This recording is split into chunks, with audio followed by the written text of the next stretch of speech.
顶礼本师释迦牟尼佛，顶礼文殊智慧勇士，顶礼传承答案上师，无上甚深微妙法，被千万劫难造也。我今见闻得受持，愿解如来真实义。为度化一切众生，请大家发无上殊胜的菩提心。下面我们也继续讲这个21。Let's continue with the study on the praises to the 21 Taras.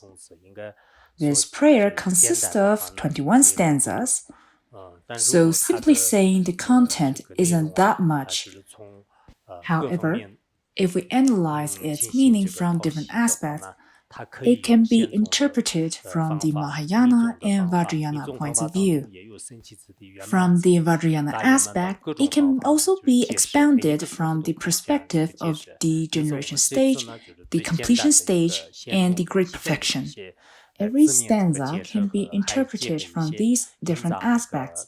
This time, I simply give the general explanation from the Mahayana point of view, together with some stories commonly known in India and Tibetan history, which is the most easily understandable way. Through this teaching, I hope that most of you can generate a genuine faith in the Tara practice. This is very important. Many years ago, some Taiwanese scholars and practitioners told me that it was a pity that in the mainland, the Tara practice was not that popular,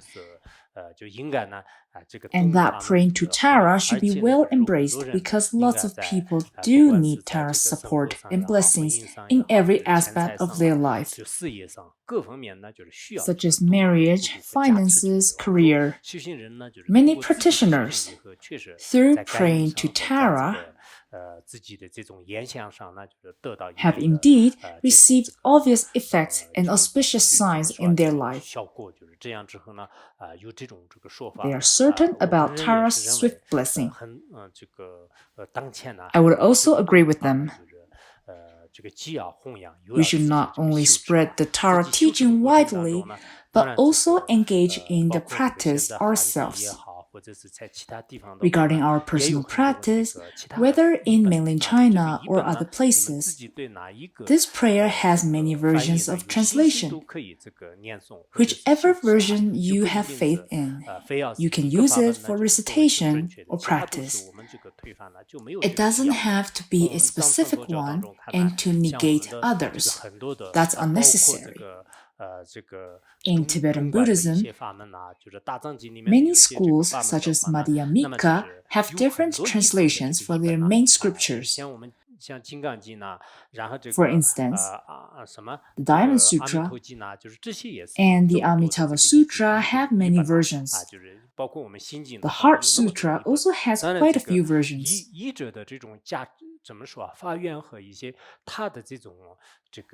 Undoubtedly, due to the power of a translator's aspiration, the circulation or the popularity of a specific version can vary a lot. The Diamond Sutra has about 5 or 6 versions, among which there are only 1 or 2 versions commonly recited, while the other versions are seldom known. This is probably due to the power of the translator's aspiration and his Dharmapala's blessing. Regarding this Tara prayer, several days ago, some students asked me, I used to recite another version before.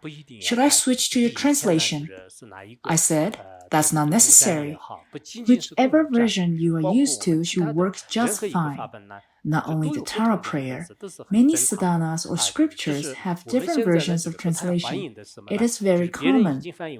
But there's one thing that we don't appreciate nor agree. Someone revises a couple of words in others' translation and then adds his own name to it. This is not good. Some people, instead of correcting others' misspelled words, make changes to the correct words. This is not appreciated. If you are really capable, just do your own translation. That would be reasonable. The praises to the 21 Taras has been widely introduced in Europe and in North America since the 70s and the 80s. From now on, I hope this prayer will become a common practice for the Han practitioners at Larongar and anywhere else. If one wishes to dispel all the unfavorable conditions and receive favorable supports, one can certainly rely on this prayer, which the blessing can undoubtedly bring forth many accomplishments. Many great Tibetan masters, although they never declared it openly, did include Tara in their practice of the three roots. So Tara was one of their main practices. As you all know, the three roots are the Guru, Yidam, and Daikini. We all need these three. Many masters regard Padmasambhava as their guru, Avalokiteshvara or Manjushri as their Idam, and Tara as their Daikini. Some female practitioners wonder if it is appropriate for male practitioners to take Tara as their Daikini. But how about female practitioners? Indeed, the so-called Daikini is often misinterpreted. When practicing the completion and degeneration stage, the visualization remains the same, regardless of male or female practitioners. A female practitioner should also have a root guru such as Padmasambhava and a yidam which her root guru chooses for her, or whichever she has confident faith in. Similarly, she needs to have her own daikini, such as Swasti, Tara, Ikajati, or other female Buddhas. Male and female practitioners make no difference in this regard. In our course of practice, if we wish for blessings, we rely on our guru. If we wish for spiritual accomplishment, we rely on our yidam. If we wish to swiftly fulfill our activities, we will rely on our daikini. Daikini's blessing and power are immense. In particular, for many practitioners, the Tara practice should be included in their practice of the three roots, because Tara can bestow the most reliable and the swiftest blessing. Moreover, her blessing is particularly fierce.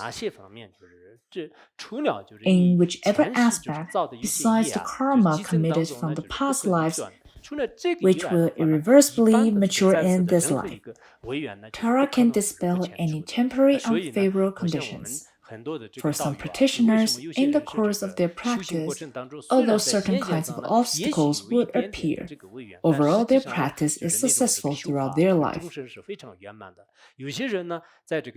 But there are also some practitioners who often come across obstacles and can seldom surmount them. Why is there such a difference? Mainly, it lies on the blessings of Dharmapalas, yidams, or daikinis, whether one receives such blessings or not, and whether one prays to them sincerely or not. This follows the principle of dependent arising. If you prayed to a deity with faith, you will certainly receive the corresponding blessing. However, if you don't pray, or even worse, hold wrong views and negative thoughts, having a scornful attitude towards the deity, for sure you cannot receive any blessing. So I hope most of you can exert in the practice of daikini, particularly the Tara practice. Later, when you receive some auspicious signs in your practice, and when you have truly benefited from the Tara practice, you will certainly be more than happy to share this practice with others. I will highly recommend the Tara practice to people as many as possible. From many aspects, people nowadays seem to be living a quite comfortable life. They are dressed well, eating well, everything is pretty well off. But in their inner world, most of them suffer from mental afflictions and sickness, and have to endure various pain. In this regard, I believe they can rely on the power of Dharma practice to dispel all this suffering. This is fairly essential. Without the power of the Dharma, ordinary beings that are caught in the cyclic existence of samsara, no matter how they seem to have a fancy life, a successful career, or great wealth will only be ridden with heavy sufferings and afflictions. This may not be obvious from the outside, but if one's mind is nurtured by the Dharma, no matter how miserable or poor one seems to be, this person is actually filled with happiness and finds everything joyous. So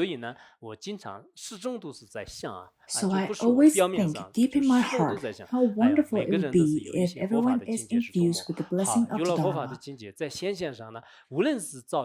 With certain level of realization, no matter what kind of suffering or challenges one is undertaking, he or she can still remain unperturbed and nothing can defeat them. Without the support of the Dharma, no matter how outstanding one's talent and status might be, one still cannot shatter the shackles of mental afflictions.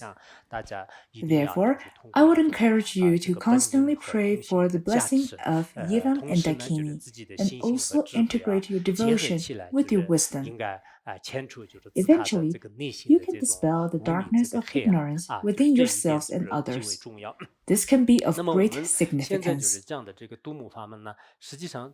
Speaking of the Tara practice, if you pray to Tara with your sincerest faith, he will take care of you in various ways, and even render you special blessings. By then, your wisdom will increase, and many Mahayana or Vajrayana teachings will naturally appear in your mind. An example would be Siramati, as many of you have heard of. He is the student of Vasubandhu, the author of Abhidharmakosha. Vasubandhu was revered as the second Buddha, and Siramati was one of his most prominent disciples, and his understanding of Abhidharma even surpassed Vasubandhu himself. The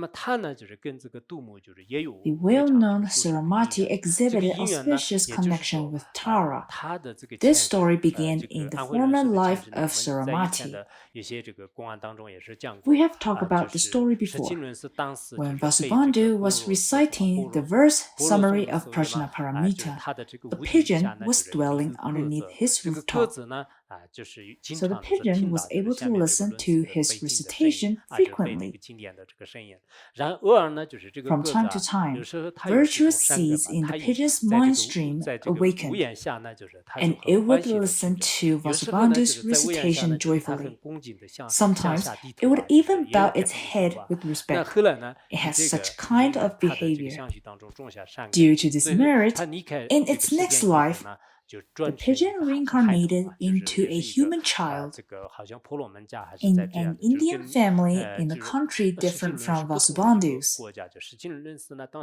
Vasubandhu was born in today's Pakistan and later taught the Dharma in Middle India. When the child started to talk, he said, "My teacher is the great master Vasubandhu." His parents were astounded because they have never heard of Vasubandhu. But the child repeated that he would go to see his teacher. He behaved like this since little. After years of asking around, his parents finally figured out that Vasubandhu was a widely renowned master. So they took the 7-year-old boy to Vasubandhu and asked him to accept the boy as his disciple. They certainly had a deep connection. Surely, since a teacher and a disciple had established a connection in their former lives, when they meet again this life, they will together carry out certain activities. This is a type of profound relationship in samsara.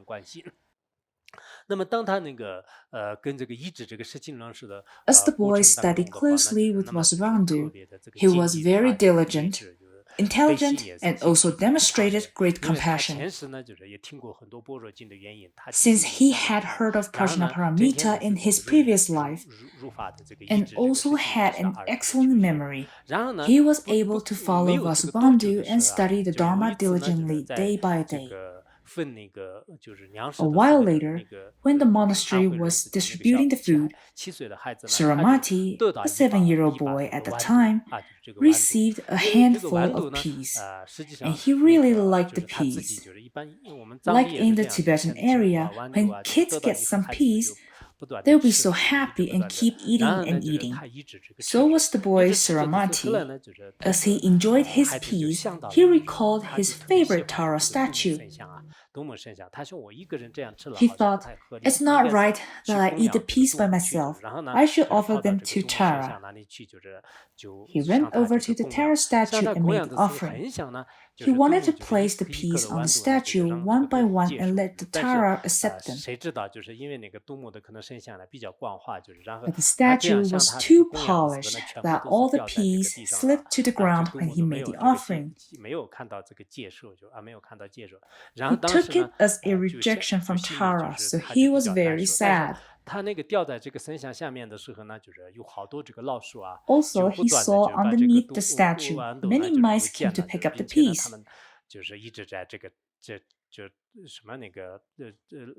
And they kept fighting over the peas. In the end, all the peas were gone. There was none left in front of Tara, nor on the ground. They were all taken away by the mice into the darkness. The boy was so sad and began to cry. He said, Tara, I have offered you so many peas, but you didn't accept them, and I didn't have any either. I feel in this history it seems that such a great master like the famous Saramati still behaved kind of childish in his childhood. Some new Buddhists would speak to Idam, make wishes, and do some funny things, which is quite understandable, just like Saramati at his young age. He became the well-known scholar on the Abhidharma. When he was commentating the Abhidharmakosha, he reckoned that there were many aspects that his teacher did not have the thorough comprehension, while he could reveal the profound meaning. So he was very exceptional. Yet, when he was a child in front of Tara, he was so sad, feeling that Tara rejected his offering and he didn't get to enjoy the peace either. All of them were taken away by the mice. So he kept crying and crying. Then the Tara appeared and said, Don't be sad, my child. I have accepted your offering. From now on, I will forever grant you the blessing and stay closely with you. The Tara showed up and gave him the promise. Since then, his intelligence peaked and he gained an unfailing memory with the scriptures he read, together with his karmic connection in previous life. The Tara's blessings in this life lifted his wisdom magnificently. He composed many commentaries and became renowned for his teachings, making great contributions to the flourishing of the Dharma. It is said that the statue is named Masa Tara. Masa means beans. So she's named the Tara of beans. This is her story.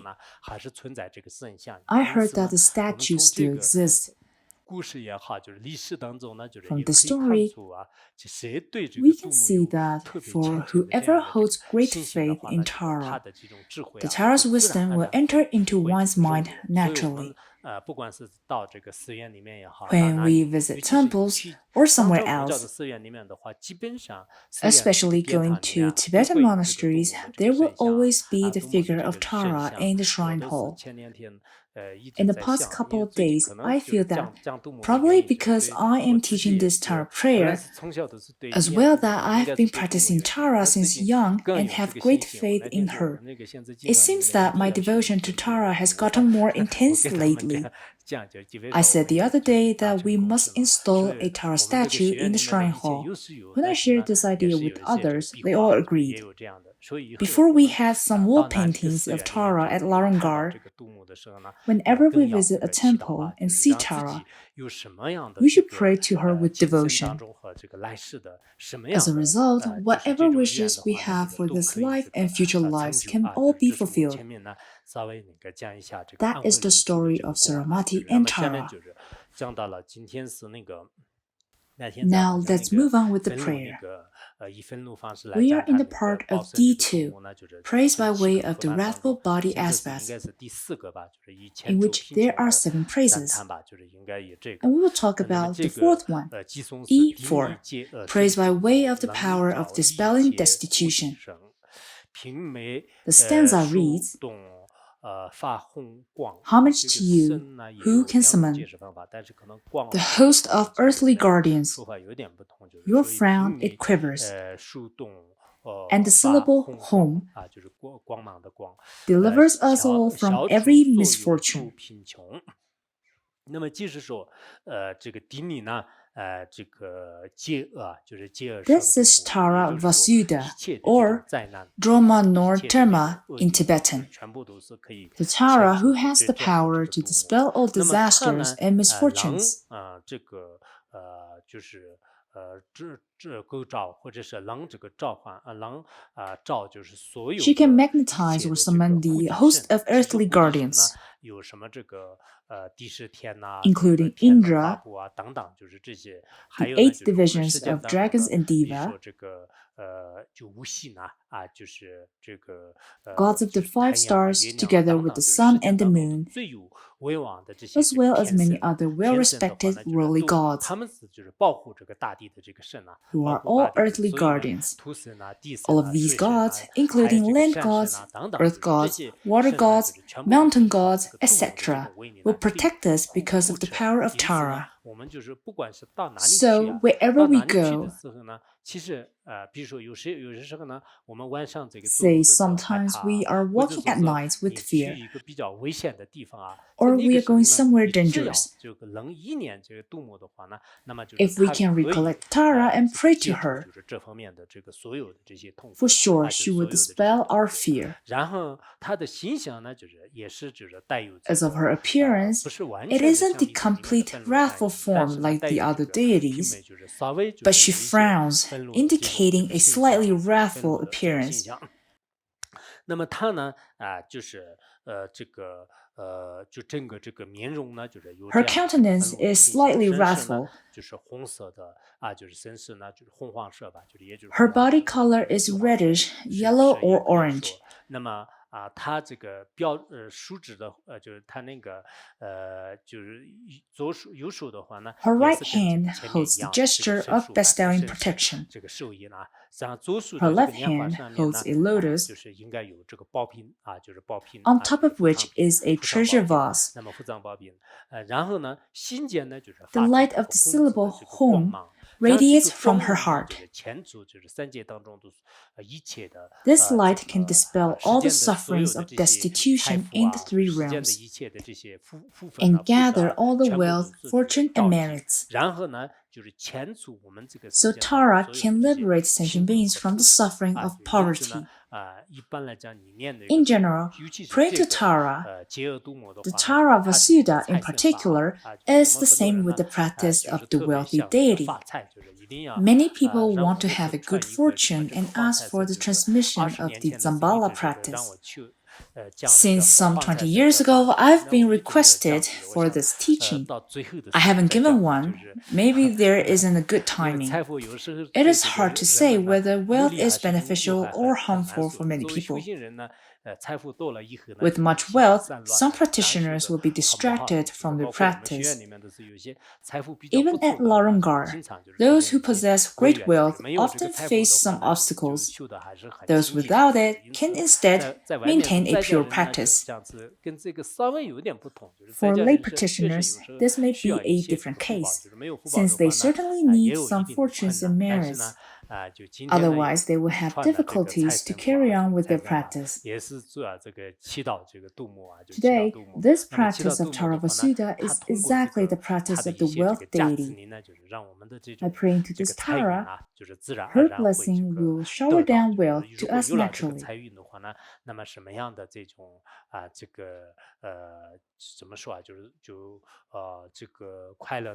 With her bestowed wealth, happiness can also be obtained. So we can just rely on Tara. When I was teaching the words of my perfect teacher, I shared a story that happened in the Tibetan region.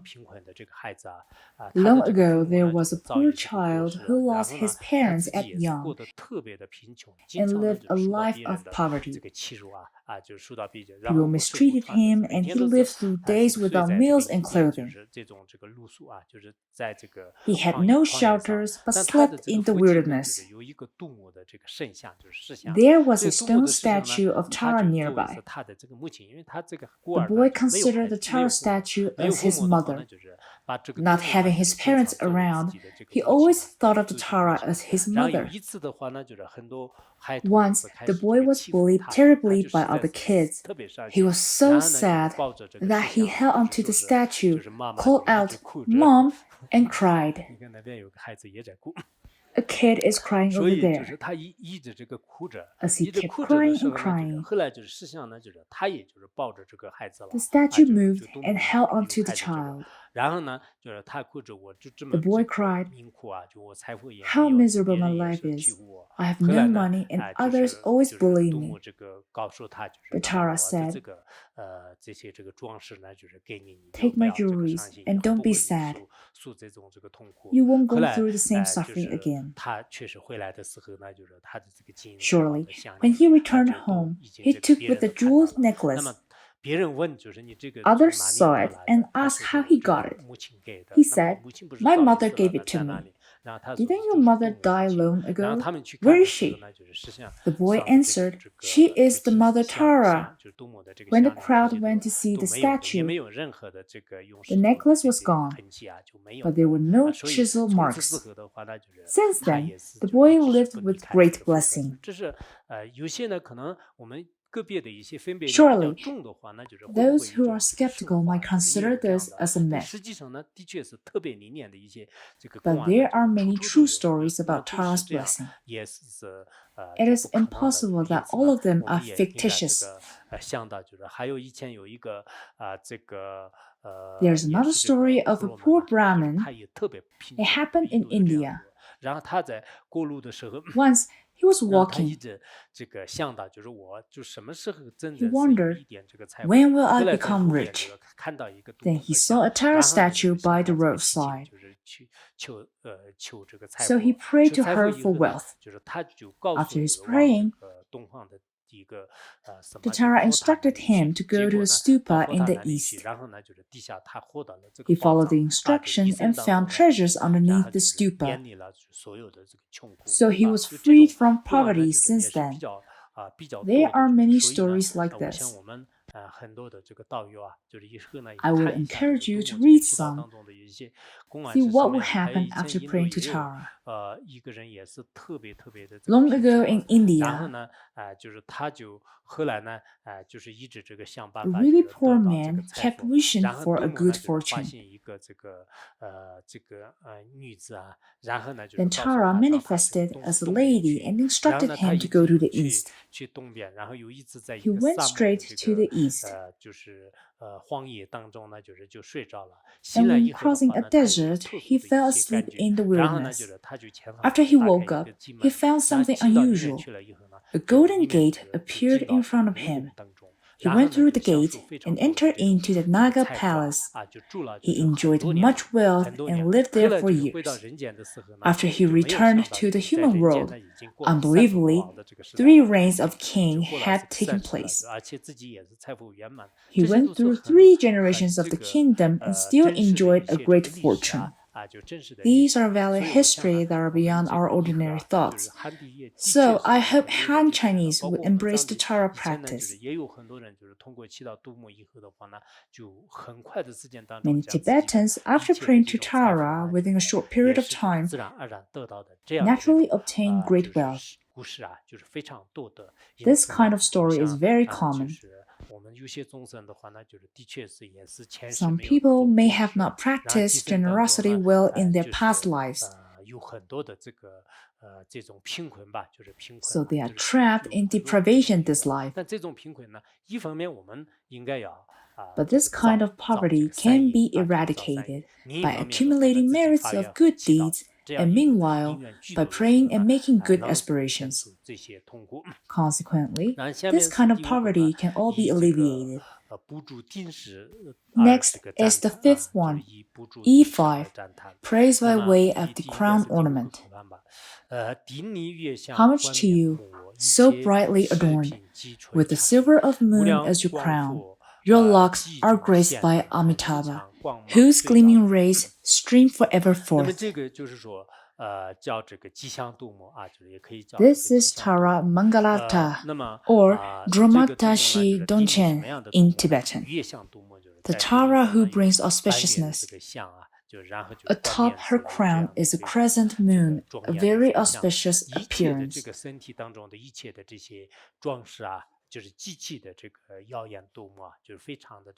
All of her ornaments are extremely splendid, dignified, and beautiful, bringing everyone who sees her incredible joy. Buddha Amitabha sits in her piled hair as the lord of her family. Generally, Amitabha is seen among the Taras in yellow.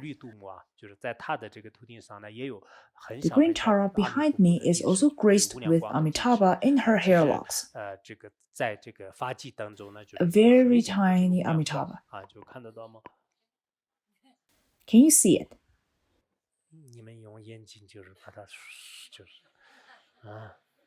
Watch it closely.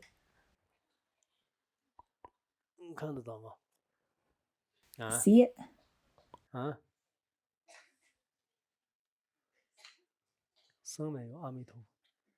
There's Buddha Amitabha on her crown.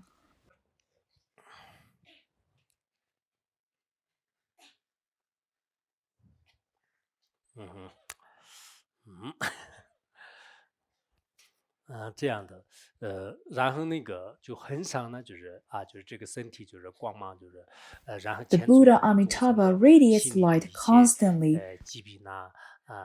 which can dispel mental illnesses and suffering of sentient beings, and bring forth all the worldly and transcendental happiness and auspiciousness.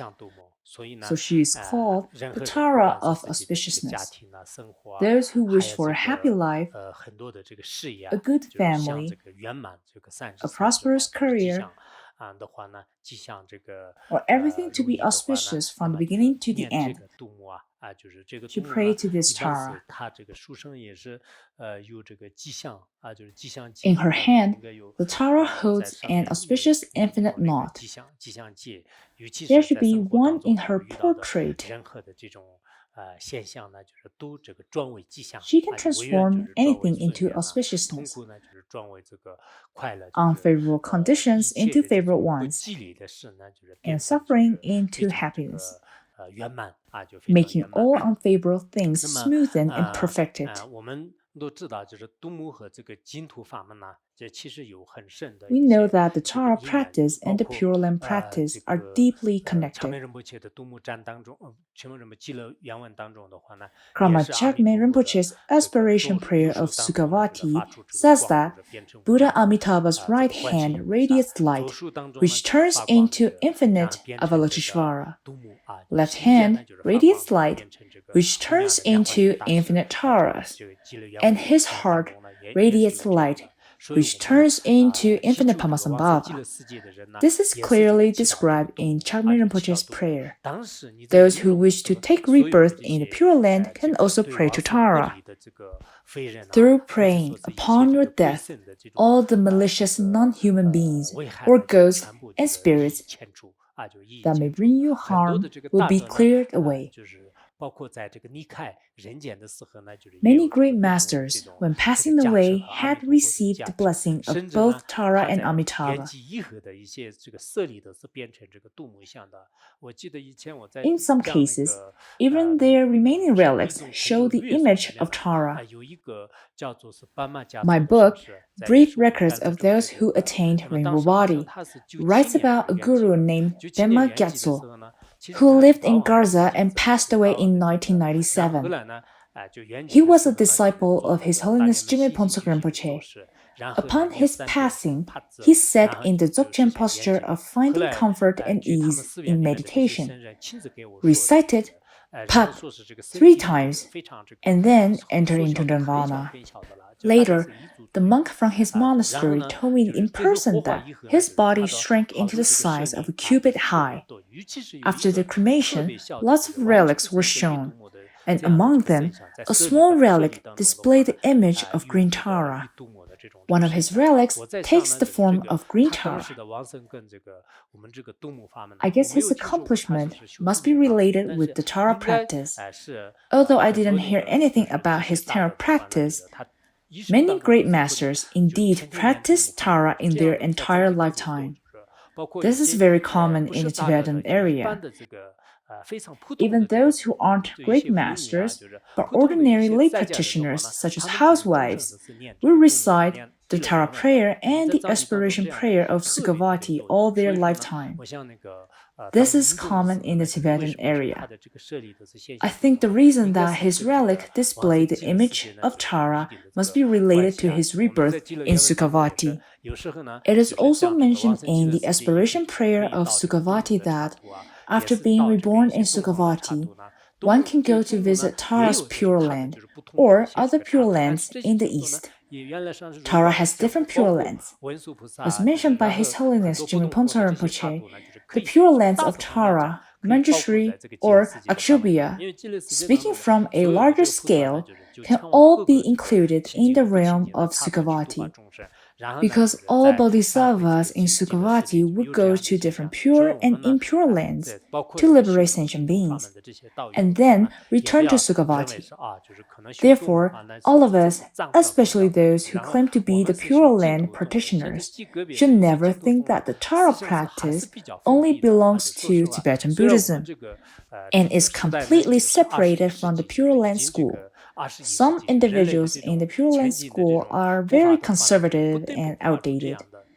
As a matter of fact, we are in the 21st century, a modern age that human beings have advanced into, and everything in the world, including ideologies and cultures, must catch up with the modernity. Certain Buddhists, however, are still stuck in the 70s or 80s and may have not stepped out of the 20th century yet.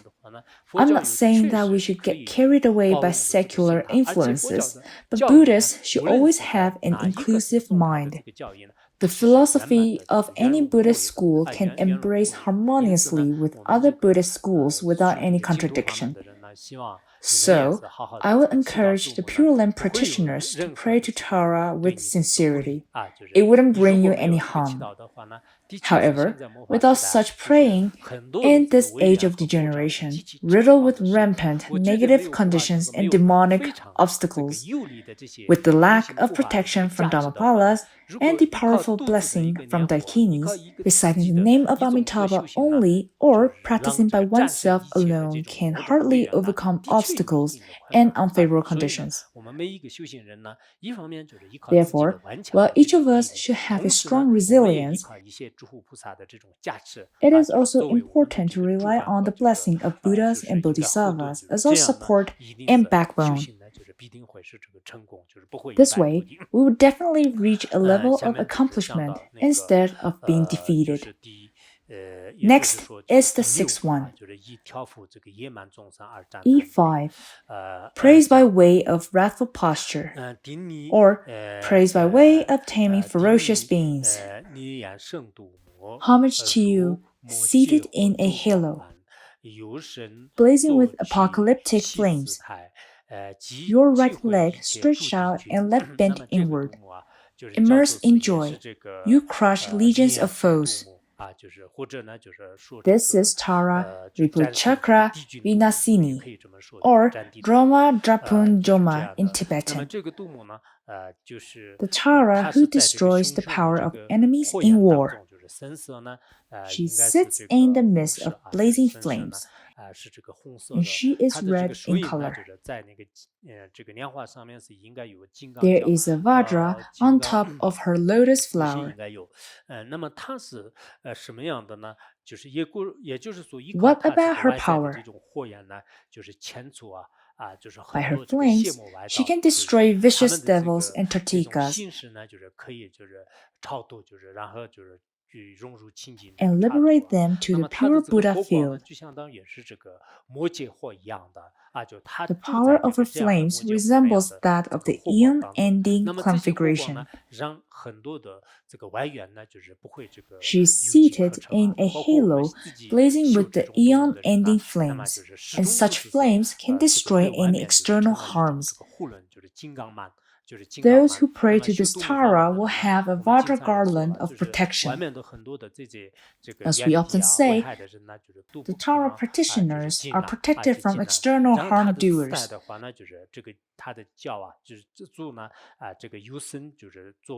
With her right leg stretched out and left bent inward, she is immersed in joy. Such a gesture of joy indicates that she works with amicable beings through turning the Dharma wheel. While with the wrathful appearance of fire and rage, she can destroy the host of human, non-human enemies and harm doers. In this degenerated age, we do need the practice of wrathful deity. For example, Vajrakilaya, Dorjidrolo, Yamantaka, etc. These deities can also be considered as the manifestations of Tara. It is extremely beneficial for us to practice these deities. Here the posture is right leg stretched out and left bent inward, whereas the seventh Tara sits with right leg bent inward and left stretched out. In most tankas, the sitting posture remains the same as right leg stretched out and left bent inward. But for the posture of the seventh Tara, the difference may be due to different sadhanas. I see the previous Tara also sits in right leg stretched out and left bent inward, but supposedly it should be the other way around. The sitting postures of different Taras are basically the same, but the stanza in this prayer is not wrong. By praying to this particular Tara, obstacles and enemies can all be destroyed. Once upon a time, a king was crossing a forest. His enemies were coming at him in troops. They were armed with various weapons and were ready to act. The king was so terrified and desperate to find a way to escape. Then he began to pray to Tara. Then Tara immediately responded with a gust of wind and blew all the enemies back to their country. So I often think that in this age of degeneration, many countries suffer from wars and chaos, and people need to find a way to protect themselves. But meanwhile, it is not absolutely needed to impose harms to enemies. There should be some skillful means to bring them happiness too. People often ask, if you Mahayana Buddhists keep the bodhicitta vow, what if enemies come straight to attack you with weapons? Indeed, if we truly have devotion, by praying to the Tara sincerely, our enemies would often retreat. It actually happens like that. There are many stories like this in Tibetan area. For instance, at your most critical moment, if you quickly pray to Tara without any hesitation, miraculously, all harmful situations would dissipate. But if you hold any doubt or negative thought, more troubles would emerge. I've heard about a story of a lay practitioner who was influenced by his grandmother and had great faith in Tara since little. Whenever he was in even a slight danger, he would pray to Tara. so his life was fairly smooth. Once, he was going to a very dangerous place. He thought to himself, what will happen if I don't pray to Tara this time? Such a doubt arose. Then robbers appeared and took away all his possessions. Finally, by the time he prayed to Tara, his life was spared. Besides this, all his belongings were robbed. This story was also included in some English materials. Therefore, at times, when we are scared, praying to Tara is very crucial. I have a story from junior high. One evening, as the sun was setting, the only shabby phone available nearby rang. It was my family. When I picked up the phone,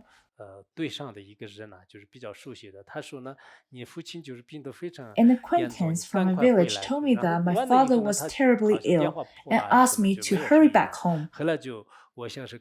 Then the phone broke down again, or something went wrong. The sound was out. I was convinced that my father was dying. I began to walk home, although the sun had already set. On my way back, about halfway, it was completely dark and I couldn't see anything. I needed to go through a place which was considered very scary, because quite a few people died there. Some say the corpse turned into zombies even in broad daylight.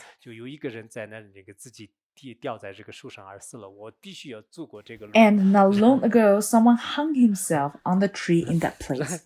Yet, I had no choice but to walk through it. That very night, I thought to myself, if I don't reach home tonight, I will never see my father again. This is the only chance. As I was walking alone, I felt as if the whole world was left with the sound of my footsteps and nothing else. With any slight sound coming up, I was startled. The suicide person was someone I was familiar with, and his face filled up my mind, so I kept praying to Tara. I was so scared, but eventually I went through the place. Even after passing, I dared not to look back, afraid that the dead person could follow up.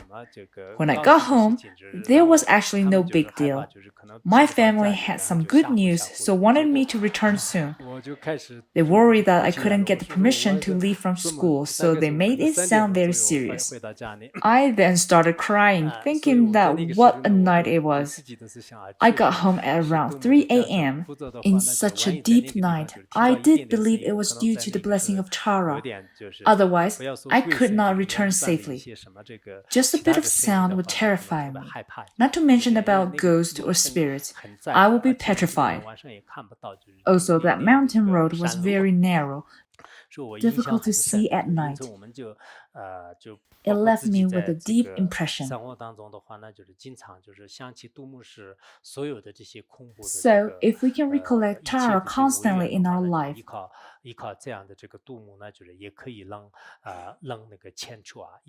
all our fear and unfavorable conditions can be dispelled by the power of Tara.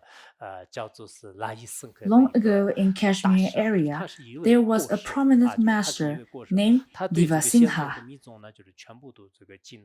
He was an imperial preceptor, sophisticated in Sutrayana and Tantrayana teachings. He had built 500 temples in his lifetime, a very impressive work in history. Around the area of Kashmir, there was another country where the people mainly believed in Islam.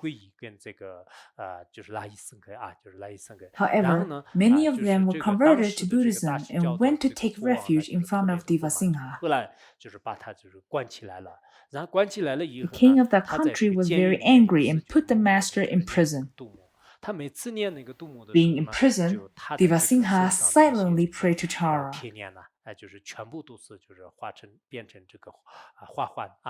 Every time he prayed to Tara, the iron shackles on his body turned into flower garlands. It happened for 7 times. The iron chains became flower garlands. The king was scared, as originally he forced the master to abandon his belief. just like the story mentioned in the words of my perfect teacher. At that time, the master declared, "I will never forsake Buddhism and conform with heterodox beliefs." While he was being punished in prison, he prayed to Tara and things changed.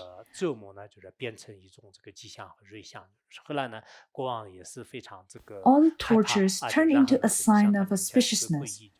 As a result, the king was terrified and eventually took refuge in front of Devasingha. During the Cultural Revolution, many practitioners had been praying to the Tara in prison. Relying on Tara's blessing, one would genuinely part from unfavorable conditions and suffering, and also inspire others, or even enemies, to generate faith. There are many cases like this. As practitioners, we don't need to say much, but should cultivate an unshakable faith, always relying on Tara as our root Yiram or Dakini, and pray to her all our lifetime. When starting to pray to Tara, she would definitely grant you blessings and accomplishment. Surely, Tara is unlike the worldly earth gods or land gods. If you make an offering or pray to a local land god on a regular basis, he will grant you a corresponding blessing or success. However, if you stop or forget to make offerings, he won't be pleased, or even worse, he will punish you. So, local deities are quite like ordinary human beings. Ordinary people are pleased if you maintain good relations with them. If not, they will treat you badly. This will never be the case with Tara. She is watching out for sentient beings at all moments. But even Tara is looking out for us if we lack faith and devotion, not making prayers, recitations, or offerings. Then Tara's blessing may come slowly, or we may not even notice it. If anyone has an intense faith and joy, the blessing of Buddhas and Bodhisattvas will for sure come to this person. Particularly, the blessing of Tara is incredibly swift. I believe by giving the Tara teaching this time, it marks an excellent initiation. Larangar has been founded for over 3 decades. This year is the 32nd year. Over time, we have never performed a Tara puja in particular, but we just held one yesterday.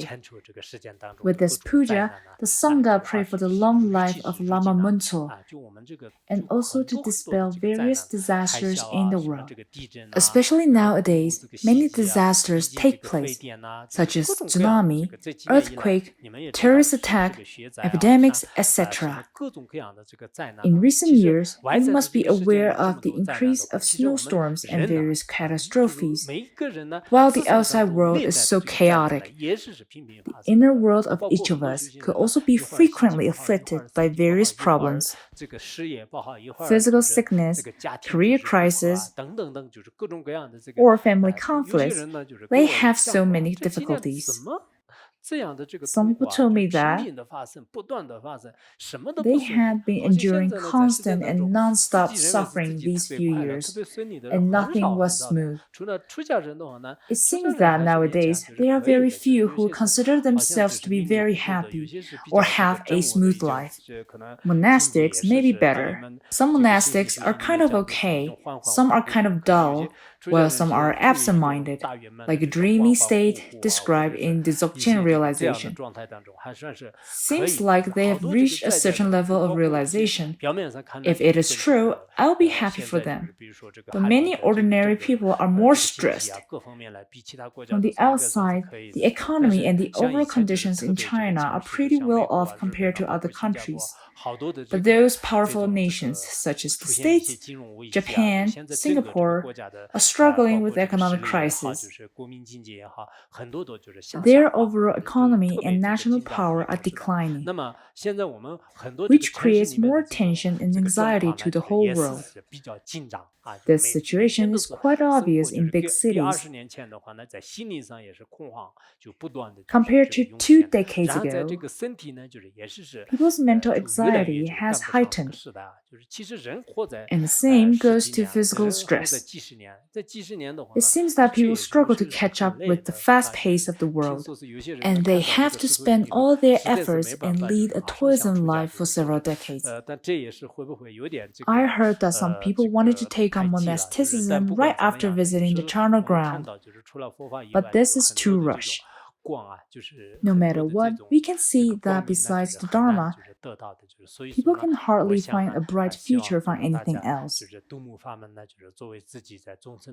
So I hope that everyone can take the Tara practice as a lifetime practice to dispel all the unfavorable conditions and to increase favorable ones. Thus, it will bring great benefits to your spiritual practice, especially many young people in the mainland region experience all sorts of suffering in life. In times like this, with the blessing of Tara, all sorts of restless emotions can be pacified, and the bliss and joy will naturally arise and fill up one's mind. That's about it for today.